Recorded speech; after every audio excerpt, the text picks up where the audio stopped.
Hey guys, I'm the NFL Addict, and welcome back to the NFL Beans, which is my NFL news show where I spill the beans on what's been going on around the NFL. So the first thing we're going to talk about, you saw it on the thumbnail and the title. You probably heard it by now, but the Cowboys have signed Dak Prescott to a 4-year, $160 million deal. Most of that's going to be coming this next upcoming season, so they're paying him all next season. I'm honestly kind of surprised.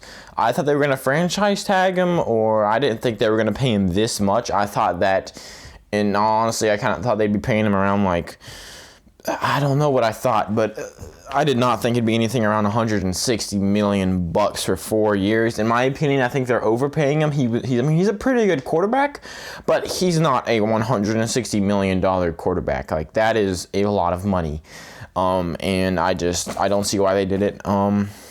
I see why they signed him. I don't see why they paid him this much.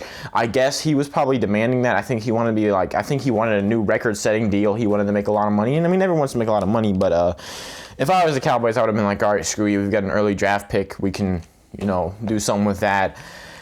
Or I would lowball him. I don't know. But, yeah, so that's the old news. And we have some more stuff to talk about today. The next thing, the Titans have released cornerback Malcolm Butler. He was, if you don't know who Malcolm Butler is, he's the one who had that amazing goal line interception. But he's far removed from that by now.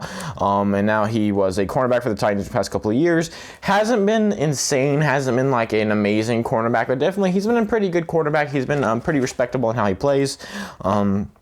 But I guess he wasn't worth the $10 million, so they cut him, saved themselves $10 million, and yeah, they got him out of the way.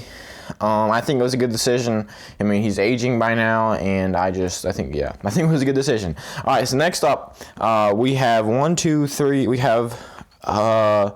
7 franchise tags. I'm not going to go in depth. I'm just going to tell you because the franchise tag deadline was yesterday, so a lot of teams that hadn't franchise tag players just went at it. So the Saints franchise tagged their safety Marcus Williams. The Bears franchise tagged wide receiver Allen Robinson, which is a surprise to me because they said that Allen Robinson and the Bears hadn't been in contract talks since last September, so they hadn't even talked about the contract, and they just went ahead and franchise tagged him. If I was Allen Robinson, I'd be pretty mad right now. The Buccaneers franchise tagged wide receiver Chris Godwin. The Jets franchise tagged safety Marcus May. The Jaguars franchise tagged tackle Cam Robinson. The Washington football team tagged guard Brandon Surf for the second year in a row. He's pretty good, but he's getting old. And the Giants franchise tagged defensive lineman Leonard Williams, who had an amazing season last year. Was probably arguably their best defensive player, or possibly their best player, in my opinion. So I guess you'd want him to stick around. We do have something else to talk about. The Bucs have signed Levante David to a 2-year, $25 million extension. Trying to get that deal. From what I've heard, they're trying to keep the same team. They're trying to obviously want to add on to it, but they don't want to let anybody go. So they want to keep that defense to where it was. They want to keep that. Definitely want to keep that offense to how good it was last year. So I think they're pretty fine with where they're at. They just want to kind of keep that consistent, and it's the vibe I'm getting from the Buccaneers right now. The Vikings have cut kicker Dan Bailey, which saves them. I couldn't tell. I looked at a couple articles, and none of them told me how much they are exactly saving. It's somewhere between $0.9 and $2.7 million. But he's 33 years old, and he had possibly one of the worst seasons I've seen in a kicker last season. He had really one good season, and that was last year. But other than that, he's been pretty bad his whole career. I doubt he gets signed by another team, unless it's maybe a practice squad kicker. I don't know. This is actually pretty rare. We actually have a trade happening. For some reason, we haven't seen so many trades this year. It's between the Titans and the Dolphins. It's nothing too crazy. So the Titans are trading Isaiah Wilson, who was their first-round pick from last year. He's an offensive lineman. And a 2022 7th-round pick, which is next year's 7th-round pick, for a 7th rounder for this year. So they're giving away Isaiah Wilson and a 7th rounder for next year for a 7th rounder for this year, which is why I said it wasn't too crazy. In my opinion, I think the Dolphins won this trade, but it's not that big of a news, so I'm not going to go too in-depth into who won and who lost.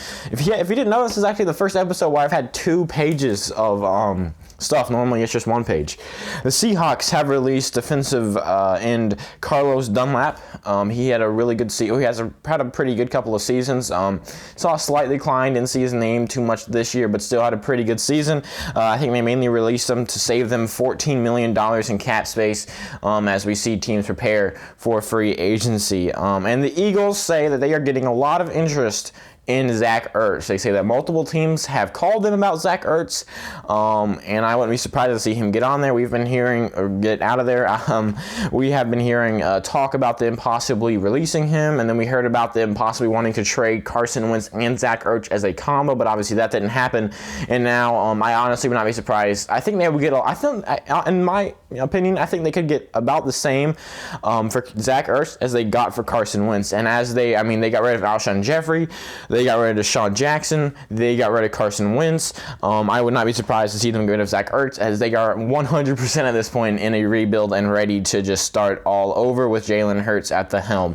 Thank you so much. That's all we have for today. This has been the NFL Beans episode number 38. I hope to see you around for episode number 39. Until then, goodbye.